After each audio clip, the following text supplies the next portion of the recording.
Salut les mecs. Profitez bien, à bientôt. Moi c'est le moment pour moi de kiffer, salut.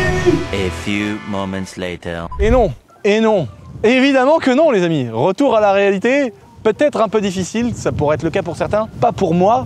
Je vais vous expliquer pourquoi. Il y a plusieurs choses qui font que je ne vais pas m'expatrier. Même si j'ai quand même quelques arguments pour avoir envie de me barrer. Premier argument, il y a une liste de plein d'autres. Mais là, je pense que je suis au bon endroit pour illustrer vraiment pourquoi il y a plein de gens qui disent « Allez, c'est bon mec, allez, c'est bon, ras les fesses ». Moi, je fais partie de ceux qui ont envie de rester et je vais vous donner mes arguments. Mais sans hypocrisie, parce que je vais aussi peut-être vous parler de ce qui se passe, de la réalité. Parce qu'il y a quand même un monde entre les gens qui entreprennent, avec ce qui se fait réellement, et quand tu es autour d'une table avec des avocats fiscalistes, avec des gens qui t'aident à gérer ta boîte, avec des gens qui contrôlent ta boîte. Donc moi je le vis ça, je vis des contrôles au quotidien, je vis des réunions pour suivre des objectifs au quotidien, je vis des gestions de trésorerie, de salariés, d'êtres humains, et il y a des choses possibles et des choses pas possibles.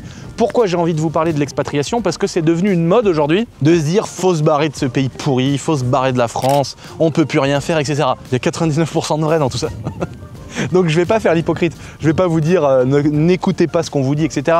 Évidemment, il y a 1000 arguments les amis. Mais je vais vous les énumérer et je vais vous donner pourquoi je choisis de rester, en tout cas jusqu'à aujourd'hui. Je sais pas de quoi demain sera fait. Évidemment, si demain je me prends un contrôle et qu'on vient me saisir 100% de mes biens alors que j'ai pas l'impression d'avoir fraudé quoi que ce soit, la seule fois où j'ai réellement dû payer, c'est quand on m'a reproché de travailler pendant le Covid. Mais une fois que j'avais payé, j'ai attaqué cette personne, enfin sa hiérarchie en justice, j'ai gagné le procès. Et donc finalement, voilà, ça m'a coûté des frais d'avocat. Finalement, sur des années, ça coûte cher. Mais t'y perds quand même parce que tu payes des avocats, tu payes tous ces gens-là. Sans aucune hypocrisie, je vais vous expliquer pourquoi j'ai décidé de rester. Ça va pas être, voilà, il n'y a pas de solution miracle, il n'y a pas de truc particulier. Il y a un cas où on va dire je suis plutôt chanceux. Et puis il y a d'autres explications qui font que c'est des choix aussi personnels. Mais en fait, tout dépendra de vous et de ce que vous faites, de l'activité que vous avez. Il y a des gens qui payent pas d'impôts. Alors je veux dire, moi je me rappelle d'une époque où je gagnais 1400 € net par mois, j'étais vendeur de moto, je payais pas d'impôts. Genre t'as pas plus de raison que ça de te barrer, à part quand t'as des projets hyper ambitieux, des choses comme ça. Genre il y a des gens qui sont dans des fourchettes où ils se font un peu d'eff, mais pas trop. Où ça va, mais ça touche combien de personnes? Voilà ce que je veux dire. J'avais envie de vous expliquer tout ça parce que c'est revenu notamment dans la dernière vidéo qui a fait beaucoup de vues, celle où j'explique qu'on va devoir raser cette maison. Ce n'était pas un titre pour faire des vues, ça va peut-être se faire, je sais pas. Vous avez été beaucoup à me donner des petites idées de fou quand même, parce que on va revenir au sujet de l'expatriation juste après, mais cette vidéo que j'ai fait ici, c'est pas une vidéo pour exagérer la chose, c'est pas une vidéo, etc. Enfin, c'est quand même grave ce qui se passe. Pourquoi les gens parlent d'expatriation? Parce que souvent les entrepreneurs font des choses, souvent les gens ils fabriquent quand même de la valeur et tout ça, et puis c'est un coup de massue par-dessus un autre. Vous voyez ce que je veux dire? Aujourd'hui, à ma position, je parle en ayant 4 contrôles en même temps, donc je suis contrôlé sur 4 sociétés en même temps. Faut se rendre compte de l'implication que c'est tout ça aussi. Hein. Je paye des gens qui passent des journées et des semaines à trouver des documents, à donner des justificatifs, à renseigner ces gens-là qui me contrôlent. Mais moi, je paye les gens qui les renseignent, les gens de mes boîtes qui reçoivent des extraits comptables et des résultats et des trucs et des pièces comptables et tout ça. Ça dure des semaines. Mais en même temps de tout ça, je me fais annuler mon permis de construire, je me fais destituer de ma constructibilité de ce terrain-là que j'ai viabilisé, sur lequel j'ai fait des plans architectes. J'ai également un autre contrôle sur la répression des fraudes. Alors le gars, il est ultra sympa, etc. Mais en attendant, on doit prouver. On doit signer des papiers, on doit montrer que c'est vrai ce que j'avance et que je suis pas un voleur et un fraudeur. C'est des rendez-vous, c'est des signatures, c'est des procès-verbaux, c'est quand même...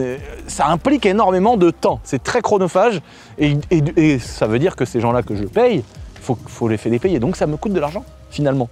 En étant contrôlé et pas redressé, ça me coûte quand même X milliers d'euros. En plus de tout ça, c'est vrai que c'est...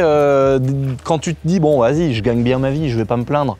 Tu vois, j'aime pas me plaindre. Donc c'est pour ça que je veux vraiment que les gens comprennent quelque chose. C'est que ça m'embête des fois de voir sur TikTok des morceaux découpés de mes vidéos où les gens m'entendent en dire oui, les impôts, machin. Quand t'es à ma place, tu te tais. Tu gagnes assez d'argent pour pas te plaindre, tu vois. Ou alors, comme j'ai dit plein de fois, tu te casses ou tu fais autre chose, mais tu te plains pas.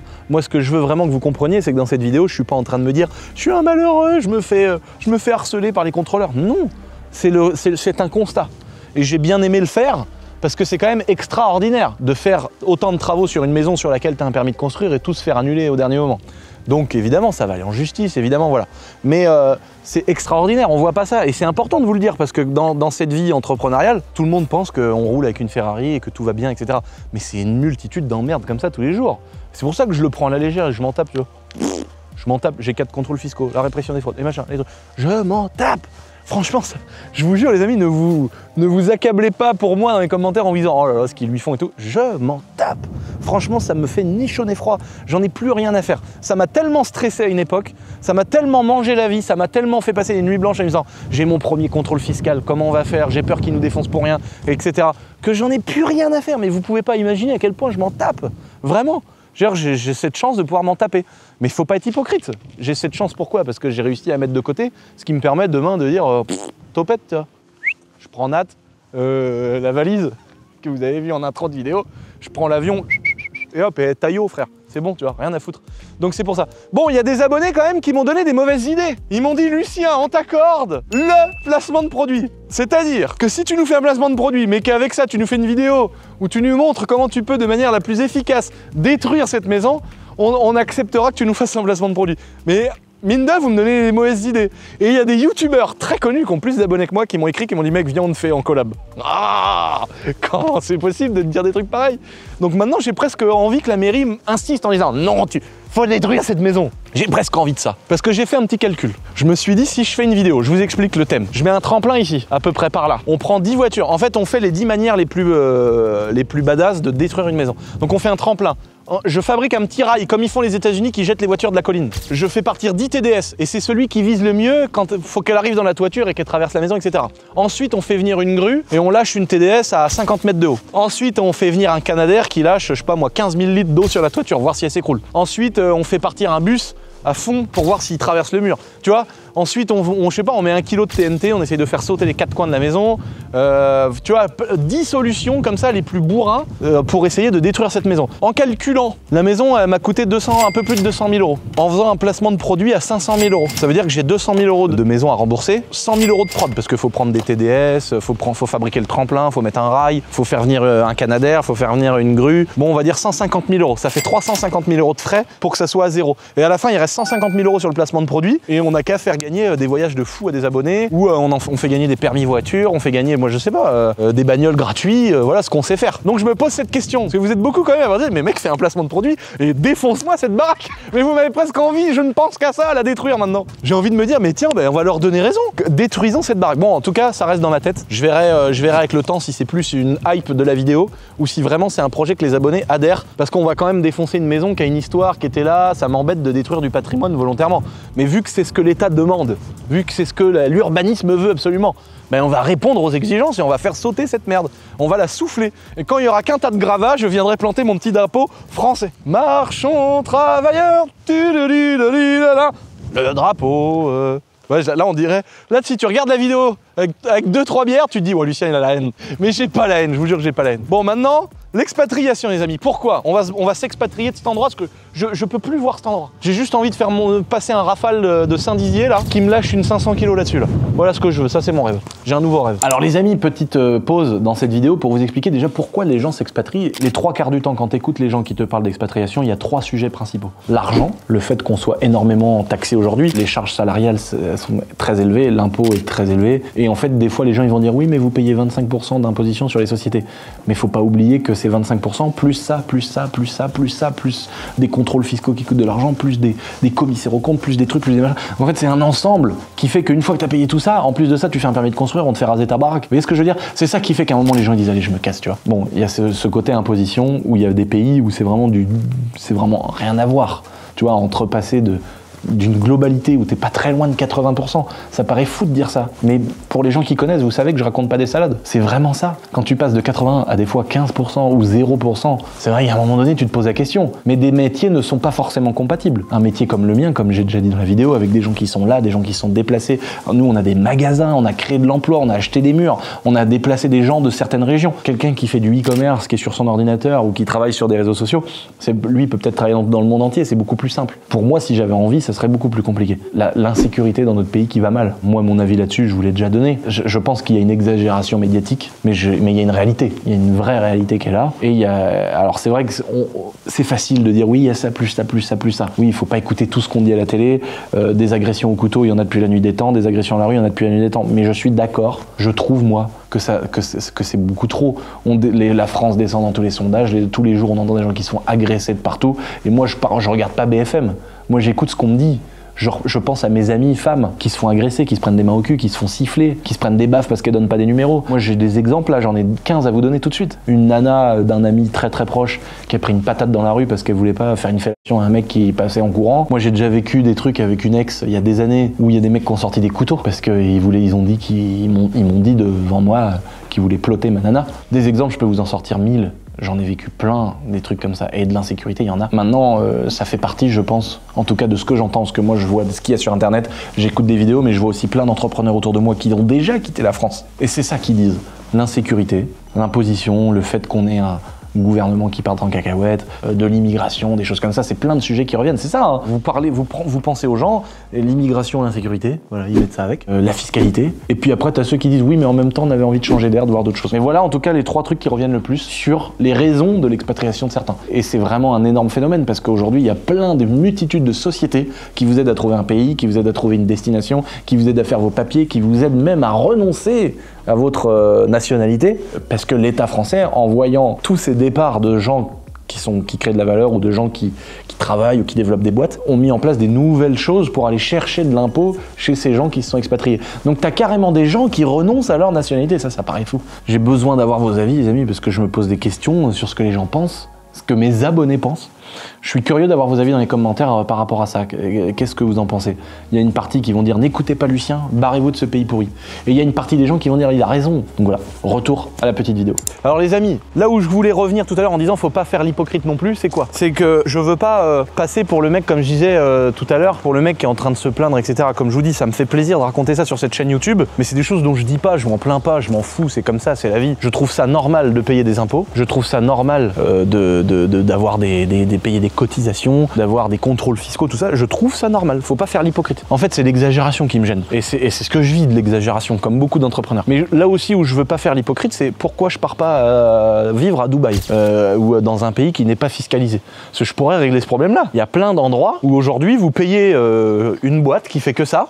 Et cette boîte-là, elle vous aide à vous expatrier. Vous arrivez dans un pays où il y a 0% d'impôts, il y a 15% sur les salaires, il n'y a pas de frais sur les successions, il n'y a pas de frais sur les plus-values, il n'y a pas de flat tax, il n'y a pas de frais sur les dividendes. Il y a des endroits où il y a pratiquement 0% d'impôts. Pourquoi je n'y vais pas? Évidemment que je préférerais payer, surtout quand tu vois à quoi ça sert, mais on va pas refaire tous ces discours-là de personnes qui s'en chargent bien sur Internet. J'ai envie de dire, c'est comme ça, et puis de toute façon, c'est pas toi qui va changer les lois. Pourquoi du coup je vais pas dans un endroit comme ça? Là où je reviens sur le fait de pas faire l'hypocrite, c'est de dire aujourd'hui, la réalité, c'est pourquoi j'y vais pas, c'est parce que je peux rester en France en ayant des boîtes qui font assez de marge pour que je ne sois pas obligé de m'expatrier absolument.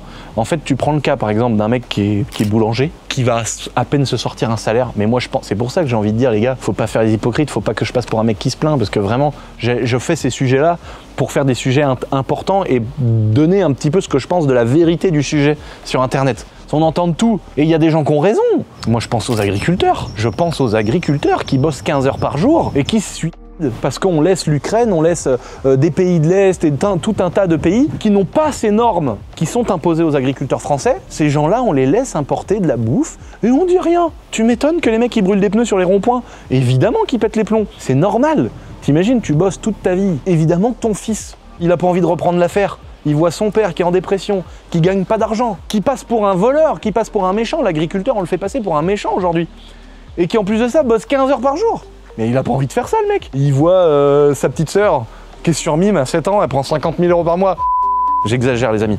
Mais quand je vois les agriculteurs, ce qu'ils prennent, quand je vois des boulangers qui se lèvent à 3 h du matin, qui n'arrivent pas à se sortir un salaire, parce qu'ils ont des charges, parce qu'ils ont des impôts, des trucs comme ça, évidemment que ces gens-là, j'ai envie de lui dire, t'es ambitieux pour te lever à 3 h du matin et tenir ta boulangerie depuis des années et tu gagnes pas un centime. Mais limite le mec il me dit je pars vivre le rêve américain, je pars à Dubaï, je me vois pas lui dire t'es un salaud, tu vois, franchement. Il fait ce qu'il veut quoi. La réalité c'est que moi aujourd'hui, cet argent-là je la dois à mon pays. Moi j'ai l'impression, j'ai le sentiment profond, et je vais vous expliquer les autres arguments que j'ai, de devoir quelque chose quand même à mon pays. Alors je le rembourse en millions d'euros par an. Je me dis bon c'est vrai que voilà. Mais moi mes abonnés ils sont où? Les gens qui me suivent et qui me donnent à manger, c'est en France. Mes sociétés je les ai développées, j'ai eu cette liberté d'entreprendre où? En France. C'est où que je me sens bien? En France. Où est-ce que j'ai ma famille? Tous ces gens, ces salariés qui sont venus, qui ont changé de maison, qui ont changé de région, qui ont déménagé, qui m'ont fait confiance pour venir là. Donc, comme je disais, Je peux pas vous faire l'hypocrite et dire bah, j'ai pas envie, vive la France. Non, je veux pas laisser ces gens-là non plus. Pourquoi? C'est pour ça que c'est important de vraiment mettre ça en fonction de votre cas personnel. Et puis il y a tout cet endroit-là, toute cette France. Parce qu'il faut se rappeler qu'on n'est pas dans un pays quand même en guerre. Alors je dis pas que ça va pas arriver un jour, mais on n'est quand même pas dans un pays où tu prends des bombes sur la gueule. Et ma grand-mère qui est à la fenêtre là. Je viens de voir tout à l'heure, grand-mère. La grand-mère là, Denise, elle a pris des bombes sur la gueule, les gars. Au Pont de C, pour ceux qui connaissent une petite ville pas très loin de chez nous. Il y avait des bombardements. Et la grand-mère, elle m'expliquait qu'ils couraient dans les moulins du village pendant les bombardements. Et que son père, donc mon arrière-grand-père, lui il disait je vous emmerde, ils ont qu'à me bombarder la gueule, je reste dans ma maison. Elle a vécu ça, la Seconde Guerre mondiale. Est-ce que j'ai le droit de me plaindre? Moi qui étais dans une caravane il y a quelques années, qui aujourd'hui a un château, des avions et tout. Je dois juste me taire, les gars. Et j'ai cette chance incroyable aujourd'hui de vivre la vie que je voulais, dans ma campagne, avec ma famille, etc. Donc, mais tout ça, c'est parce que j'ai cette chance de gagner des sous, malgré une énorme imposition, malgré tout ça. Maintenant, l'expatriation, elle est aussi faite pour des gens qui sont pas dans le même délire que moi. Comme je disais, il y a des gens qui sont hyper ambitieux et quand ils voient qu'à la fin, le bénéfice de l'entreprise, il couvre juste les charges et les impôts, enfin, hors des charges, bien sûr, il couvre juste le prix des impôts parce qu'on se fait quand même assassiner et ça va pas dans le bon sens. Moi, cette année, j'ai pris 2-3 nouvelles impôts avec des grosses sommes d'argent. Là, ils parlent de la taxe Zuckman. Alors là, tu vas dire, oui, mais les gens qui gagnent quoi, un patrimoine plus de 100 millions, c'est des salauds, etc. Mais non, les mecs, ils ont juste bossé comme les autres. C'est pas plus légitime qu'un mec qui a 30 000 balles de côté. Mais pourquoi je suis aussi d'accord avec une partie des gens qui veulent s'expatrier? C'est qu'il y a cet acharnement que vous connaissez avec moi, avec des multiples contrôles, des annulations de permis de construire en cours, cette insécurité qui est vraie. On peut écouter les gens qui exagèrent, mais on peut aussi se dire qu'il y a une certaine réalité. Voilà, moi aujourd'hui, je sais que j'ai pas envie que ma femme elle se balade avec une poussette le soir avec ses copines. J'ai pas envie qu'elle aille avec ses copines en soirée, parce qu'il y a forcément un mec qui va lui mettre une main aux fesses. Il y a forcément un mec. Voilà, moi j'ai une meilleure amie là, il y a pas très longtemps, elle a failli se faire violer parce qu'elle s'est fait livrer une pizza parce qu'elle avait peur le soir d'aller en ville. C'est le livreur qui essaie de la violer. Elle a réussi à lui péter la cheville dans la porte. Elle avait les seins qui pendaient. Mais c'est une horreur, les gars. T'imagines? Vous allez dire oui, mais là tu parles d'une chose qui existe depuis la nuit des temps.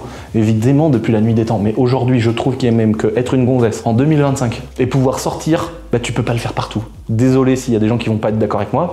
Moi, je pense qu'aujourd'hui, quand t'es une nana en 2025, tu peux pas te permettre de sortir à 2h du matin n'importe où en talons aiguilles. Voilà, c'est ce que je pense. Peut-être que je me trompe. Pourquoi on passe pour des cassos partout? Pourquoi dans les autres pays ils se foutent de notre gueule parce que notre pays il est en train de devenir, ça devient une poubelle? C'est pas pour rien. Pourquoi je veux quand même rester comme un blaireau? Maintenant, les gens ils vont se dire pourquoi tu restes, espèce d'idiot? T'as de l'oseille pour te barrer. Ça, c'est l'autre gros point. Il y a le premier où je vous expliquais que j'ai l'impression de devoir quelque chose à mon pays, et puis qu'on vit quand même dans une époque contemporaine où on a quand même ce luxe de vivre sans se faire attaquer par des gens qui arrivent avec des lances, ne pas non plus se faire pas attaquer par un pays voisin qui te bombarde la tête. Bon, il y a quand même tout ce truc-là où tu dis on n'est pas si malheureux que ça.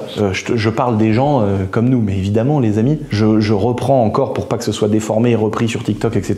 Je prends tout à fait en considération et c'est quelque chose que j'ai vécu il y a 10 ans avec ma mère pour les gens qui n'arrivent pas à aligner les deux bouts à la fin du mois. On l'a vécu ça, donc je n'ignore pas ça. Et d'autant plus aujourd'hui avec tout qui coûte de plus en plus cher. Le gaz, l'électricité, tout a explosé, la bouffe, l'essence. Évidemment que les gens qui gagnent 1004 aujourd'hui, ça n'a rien à voir avec les 1004 que tu gagnais avant le Covid. Faut retenir de ça que j'ai envie d'alimenter cette chaîne et de parler de ce que je pense. La réalité, c'est que je me plains pas. Je suis pas toute la journée en train de dire j'ai payé les impôts, voilà. Non, ça me fait chier une fois par an quand on me demande 4 millions. Voilà, c'est tout. Je vous dis la vérité, voilà. Mais ça y est, la pilule elle passe parce que j'ai décidé de rester. Donc ça, c'était pour revenir sur la première partie de pourquoi je voulais rester dans ce pays. La deuxième chose, les amis, elle est simple, elle est efficace. Mais d'ailleurs, on va se mettre un petit coup de musique.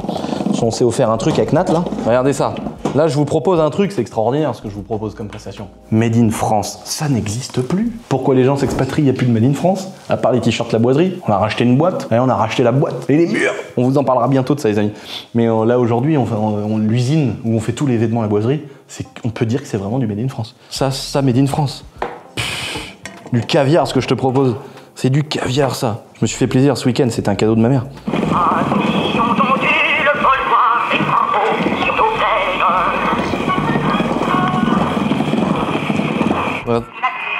Regardez ça, les gars. Ça, c'est le registre. T'as vu, c'est écrit à la plume. C'est écrit à la plume, les gars. La la la la. Ça, c'est beau, ça. J'aimerais faire un instant vivre dans cette époque. Elle devait être folle. Tu sais, moi, je suis animé par Fallout. Je suis animé par le mode zombie de Modern Warfare 2. les zombies de la Seconde Guerre mondiale. Je suis animé par ça avec les décors de l'époque. Tu sais, tu vois les lampes, les trucs. Moi, il y a tout ça dans ma tête. C'est pour ça que mon rêve, c'est de recréer un décor d'airsoft un jour en mode Fallout, Seconde Guerre mondiale. Ça devait être une époque de fou. Bien moins ouf qu'aujourd'hui, j'imagine. Ça devait être voilà, mais ça devait être différent quoi. Je paierais mais tellement cher pour être en 1945 ou avant. Soit les 30 glorieuses, soit entre deux guerres. Je me dis mais qu'est-ce que nos grands-parents ils ont vécu? Parce que ma mère, quand elle parle des années 80, t'écoutes Nat, mais les années 80, t'as l'impression que c'est un truc de fou, tu vois. T'as l'impression qu'ils étaient tous drogués, c'était la fête, tout le monde était blindé, ou alors ils avaient pas de thunes mais ils faisaient des trucs de fou. Et t'as ma grand-mère qui te parle des années d'avant et qui te dit les années 50. C'était de la frappe. Ouah, t'imagines les gars, les années 50 les gars, il y a 80 ans. T'imagines ou pas? Elle te parle de ça en te disant c'était une dinguerie, c'était trop bien, tu vois. Et en tout cas, ce que je me dis, c'est que les temps sont beaucoup moins durs pour nous, les enfants d'une époque qui est beaucoup plus douce que celle qu'ont vécu nos arrière-grands-parents. Et là, j'ai retrouvé mon premier téléphone, les gars. C'est le concurrent du Nokia 3310, un poil plus récent. Après, j'avais eu un iPhone 4. J'ai retrouvé ça. Et après, il y avait ça aussi, le LG. C'était un portable qui était sorti, le LG, et tu le mettais comme ça, t'avais un bouton photo. Ça faisait 5 mégapixels. C'était révolutionnaire à l'époque. Donc voilà, j'ai retrouvé tous ces trucs-là, je suis content. Et il y a une autre raison, les amis, pour revenir au sujet principal de la vidéo. Il y a une autre raison pour laquelle je ne pourrais pas me barrer. Ou alors, faudrait vraiment que je reste à avoir des attaches ici. Alors là, les gens, ils vont se dire, oui, mais... la campagne, tu l'as dans d'autres pays, tu l'as dans des pays où il y a 0% d'impôt, tu l'as ceci, cela. Alors, si c'était pas une question de fiscalité, jamais de la vie, je me dis, bah, c'est chiant ici. Moi, je suis né là, et moi, ça, je peux pas m'en séparer. Cette campagne-là, que t'aies un château ou un bout de champ pourri comme j'avais avant, hein. Quand on n'avait pas d'oseille, j'avais un bout de champ pourri que j'avais négocié 1000 €. Donc ça m'avait coûté 1700, un truc comme ça, avec tous les frais de notaire et toutes les saloperies. Et après, j'avais eu le beau champ où on a fait de la Lamborghini et tout ça, là, dans les champs, les murs, à l'ancienne, que j'avais acheté 4000 € pour 6 hectares, t'imagines? C'était donné, quoi. Et bah là, de voir ça, les animaux, de voir... toute cette petite campagne, la Loire surtout, moi c'est surtout ça, plus que toute autre raison, c'est que nous on est nés là, et moi je peux pas me barrer de mon coin d'ici. Les bords de plage de la Loire, les forêts, les pédophiles qui se mettent quand ils voient les petits enfants aller sur le bord de la Loire, ma mère qui les course. Moi j'ai vécu en disant « Oh maman, il y a un monsieur avec son grand manteau qui est tout nu ». Et tu vois ma mère qui nous lâche avec mes petites cousines, qui le court. Elle courait derrière pour lui mettre des patates. L'île au tu vois, d'un seul coup, tu vois 15 mecs à poil passer en courant, et en fait, c'est des rassemblements homosexuels. Et une fois, il y en avait un qui était tombé dans l'eau, il était en train de se noyer, il est arrivé devant chez nous tout nu. Et le mec, il est arrivé voir ma mère, je lui ai dit, s'il veut faire, lui, avec sa caquette à l'air. Et en fait, c'est un petit qui sait pas nager. Et il est arrivé devant notre maison, il a attrapé une branche et il a grimpé. Et il est arrivé, il a dit, je suis désolé, on lui avait donné un short boiserie, on lui avait ramené à l'île au ma mère, elle lui a dit, oh, bah, on était sur l'île au bord de la Loire, elle a dit, m'en dis pas plus, je sais où t'es. Elle l'a ramené devant sa caisse, devant sa voiture. Bon, bah nous, on a l'île au P.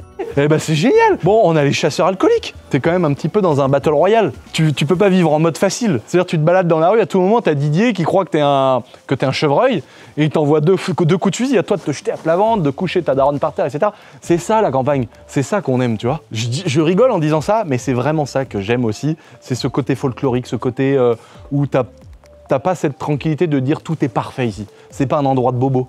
Tu vois, t'arrives dans un endroit, d'un seul coup, t'as un chasseur, il va te tirer dans ta bagnole, ou il va te menacer. Après, faut courser un pédophile parce qu'il veut attraper un gosse. Après, t'as un teufeur, il est comme ça en train de faire une overdose. Tu vois, il a le garrot qui est là, et il mousse. J'appelle les flics, ils me disent « Oh non, oh non, on veut pas gérer ça. » J'ai dit « Monsieur, il est en train de mourir devant moi. » Le mec était en train de mourir devant moi. Je dis « Les gars, moi, je vous avoue que ceux-là qui se droguent et tout, c'est pas spécialement mes amis non plus. » Pour ceux qui connaissent un petit peu l'historique. Je dis mais venez quoi, il est en train de mourir le mec. Oh non, faut appeler les pompiers. J'appelle les pompiers, il me dit oh, faut appeler les flics. J'appelle la mairie. Ah bah non mais nous on peut pas gérer ça nous. Appelez les flics. À la fin j'ai dit bon les gars, moi je vais essayer de faire ce que je peux, mais là il mousse beaucoup le monsieur. Ça mousse pas un humain normalement, il mousse blanc. Il y avait le garrot, la seringue qui pendait les gars, c'était de la kétamine, hein. Tranquillisant musculaire pour cheval. Je dis moi je fais quoi, vous n'avez pas intérêt de me faire chier pour non-assistance en personne en danger. Donc on a essayé avec ma mère d'appuyer sur le bordel, et on est parti, il y a la BAC, les pompiers, ils sont arrivés à 50 qui se sont dit il y a vraiment un mec en train de crever. Et donc si tu veux, c'est ça ce folklore de la campagne, la Loire, c'est ça la Loire. La Loire, c'est d'aller naviguer avec un bateau V8 et puis de se revoir des courriers en te disant que tu vas aller en prison parce que c'est interdit. La Loire, c'est d'aller faire du modélisme et d'avoir une convocation en juillet 2026 parce que c'est interdit. Tu vois, non mais là j'exagère, en vrai, je suis un vrai ça, dire ça. Mais en vrai, c'est cette tranquillité, cette campagne que j'aime, l'avantage d'être ici, d'être dans un endroit comme ça qui est paisible, que j'aime, de se balader, de sentir la nature. Moi, j'aime tellement cet endroit, je suis tellement né au bord de la Loire, devant nos bancs de sable, devant nos arbres, devant nos températures qui changent là, c'est un coup l'été, un coup l'hiver, on n'est pas dans des endroits où il fait tout le temps beau, tout le temps moche. On est au bon endroit, on est dans un endroit que j'aime, et je pourrais faire ce que je voudrais. Je sais que si demain je m'en allais pour m'expatrier, payer moins d'impôts et gagner 10 fois plus d'argent, si je pensais qu'à l'argent, ben je sais qu'à un moment donné, je me dirais, ben c'est mort gros. Faut que je rentre chez moi, c'est pas chez moi. Je parle aujourd'hui, ça se trouve dans 5 ans, vous allez me remettre cette vidéo dans la gueule en me disant « Eh, t'es sur ton yacht, espèce de sac à merde ». Tu vois, peut-être, je pense pas pour être honnête, mais je me vois pas me partir d'ici. Par contre, j'envisage peut-être quelque chose d'hybride, c'est-à-dire pourquoi pas avoir un petit truc, prendre le meilleur de tous les mondes. Et vu mes permis à aviation que je suis en train de passer qui sont très compliqués, mon but, moi, un jour, c'est d'avoir mon avion et de pouvoir partir dans le monde entier à l'heure que je veux, de nuit, de jour, par beau temps, mauvais temps. Je me vois bien avoir une antenne à tel endroit, une antenne à tel endroit, prendre un... Tu vois, si un jour je peux m'acheter une petite île enfin tu vois, acheter une île quoi, tu vois, c'est fou ce que je suis en train de raconter, mais c'est peut-être pas impossible. C'est possible qu'un jour je me dise tiens je vais aller la faire ça, puis je reviens faire des vidéos dans tel pays, puis dans tel pays, puis après je reviens ici. Je pourrais pas partir trop longtemps d'ici. J'ai ce sentiment d'être accroché à cet endroit, mais vraiment là. Genre les Vosges, c'est pas chez moi. Paris, c'est pas chez moi. Le Sud, c'est pas chez moi. J'aime beaucoup les Landes et tout le Sud, mais c'est pas chez moi. Donc là, je vous parle de mon cas personnel, mais qui doit toucher aussi d'autres gens qui ne partent pas. Parce qu'il y en a plein d'autres des gens dans mon cas. Malgré que les chiffres montrent que j'avais sorti les sondages la dernière fois, je sais pas s'ils sont toujours d'actualité, mais c'est une catastrophe. Ça veut dire qu'on n'arrive pas à retenir cette plus-value, cette valeur que les gens créent, c'est horrible. Mais toutes les lois sont faites pour que les gens comme moi se cassent. C'est vrai qu'elles sont faites comme ça. Mais moi, j'ai cette deuxième raison-là qui n'est pas par rapport à la fiscalité, qui n'est pas par rapport à des lois, à des choses, qui fait que je pense que c'est impossible que je me barre. Mais, encore une fois, on ne sait pas de quoi est fait demain. Mais je me vois bien avoir plusieurs antennes dans plusieurs endroits du monde. Et voyager, aller faire des vidéos. Ah, tiens, là, on est dans ma villa, à tel endroit dans le désert. Là, on est dans mon hot rod. On va redémarrer mon hot rod que j'ai pas démarré depuis 2 mois dans ma petite baraque de Las Vegas. Je me vois bien faire ça et avoir cette indépendance de y aller avec mon propre avion partout. Quand je veux, où je veux, avec les gars qui tournent les vidéos, etc. On va à Las Vegas, on va redémarrer mon vieux hot rod, faut qu'on prenne le booster dans l'avion, tu vois. Je me vois faire ça, complètement. Mais je pourrais pas partir d'ici, c'est impossible. C'est impossible. C'est vraiment la raison de la non-expatriation de ce cassos de Lucien, le youtubeur pourri d'internet, qui malgré tous ses copains blindés, lui disent « Mais barre-toi de là, mec !» Mais je pourrais pas, c'est impossible. Regarde ça, la Loire, regarde ce tableau que mon grand-père a peint. Avec la toux du père d'un copain devant. La toux, c'est les gros bateaux de Loire dans lesquels tu peux habiter. Ça, c'est le Toureil. Pour ceux qui connaissent dans notre région, qui est incroyable, le Toureil, c'est vraiment voilà, ceux qui ont envie d'aller dans des endroits de la campagne où vous pouvez visiter des villages gratuitement. C'est des endroits où vous avez des abbayes, des églises, des cimetières, des châteaux, tout visitable. Voilà, vous vous baladez dans la rue. C'est un musée à ciel ouvert. Vous pouvez aller à Saumur, le musée du moteur, le musée des blindés, le château de Saumur, les églises, quand vous descendez derrière un château et tout. C'est magnifique! C'est magnifique, c'est incroyable. Il y a une question qui m'a souvent été posée, c'est si je devais me barrer, que j'avais pas le choix de m'expatrier, où est-ce que j'irais? Il y a plein de gens qui m'ont dit, bah, est-ce que tu irais à Dubaï, machin, tout ça? Non, ça c'est pas un truc qui me plaît, je vais pas rentrer dans les détails, mais c'est pas une destination qui me plaît. Attention, je parle comme un gars qui ne connaît pas. Il y a plein de gens qui me disent, mais tu verrais, tu changerais d'avis, etc. Mais dans tous les cas, je pense que j'irai pas là-bas. Par contre, il y a des gens qui m'ont expliqué, j'ai jamais été non plus à l'île Maurice, apparemment, c'est une dinguerie. Là-bas, tout le monde est cool, apparemment, c'est top. Pas d'impôts, évidemment. Quitte à m'expatrier, autant que j'aille dans un endroit où je paye pas d'impôts. Mais je pense que ce serait peut-être un endroit comme ça, ou un endroit un peu tranquille. Mais il faudrait que ce soit la retraite, quoi. En Andorre, apparemment, en Andorre, les gens là-bas, ils arrivent même plus à trouver de logement pour les locaux, tellement il y a des gens qui s'expatrient là. Donc je sais pas, je sais pas où j'irai. Franchement, j'espère que j'aurai le droit de m'expatrier sur une petite île au milieu de la Loire. Ouais, peut-être l'île Maurice, des trucs comme ça, mais je connais pas. Encore une fois, c'est des endroits où tu peux pas dire je vais aller là-bas. Il y a plein de gens, faut pas oublier, dans l'expatriation, les amis, qui se font tout un film pour payer moins d'impôts, mais quand ils arrivent sur place, ils se rendent compte que tout est 10 fois plus cher. Genre Monaco. Je vous donne un exemple, et moi j'en ai beaucoup parlé avec GMK, qui est un gars qui habite là-bas. Il m'a dit, mais tu sais, l'imposition, il n'y en a pas à Monaco, t'as une toute petite impôt sur ce que tu se verses, mais t'en as pas sur les dividendes. Tu peux te verser 1000 balles par mois et te prendre 4 milliards de dividendes, enfin, t'auras des impôts, t'auras que dalle d'impôts, quoi. Et donc il m'expliquait, mais il me dit, tu sais, tout est tellement plus cher à Monaco. Les restaurants, les places de parking, les habitations, la location, tout ce que tu vas faire autour est beaucoup plus cher. Et c'est comme ça en fait que ça crée de la richesse qui lui permet ensuite de pas trop imposer les gens qui y résident, parce qu'il y a déjà beaucoup de ressources d'argent de partout, quoi. Tu sais, genre moi, nous on s'est garé pour une vidéo, 2 heures, on avait payé 75 balles de parking, tu vas à l'hôtel, c'est 1000 € la nuit, tu vas au restaurant, c'est 300 balles, enfin vous voyez, c'est super cher, sauf que les gens qui ont des gros trains de vie, qui ont de l'argent, ça enrichit vraiment l'endroit par rapport à toutes ces dépenses qui sont faites comme ça.